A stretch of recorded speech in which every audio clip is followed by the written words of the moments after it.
Avec Umaru Yar'Adua, le Nigeria avait pour la première fois un président qui n'était pas un militaire de carrière. Il est aussi le premier chef d'État diplômé d'université. Membre du Parti démocratique populaire, la principale formation politique du pays, Yar'Adua accède à la présidence en mai 2007. La plupart des observateurs considèrent son élection comme frauduleuse. Il aurait notamment bénéficié du soutien de son prédécesseur, Olusegun Obasanjo.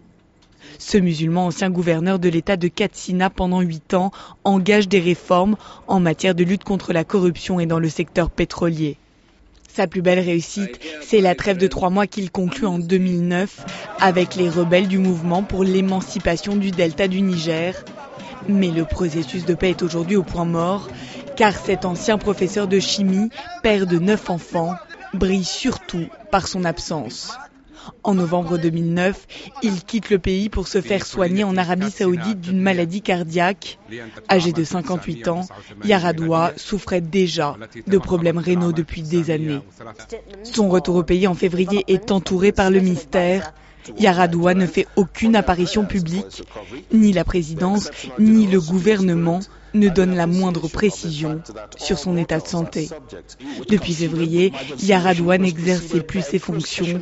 C'est son vice-président Goodluck Jonathan qui était chargé d'assurer l'intérim.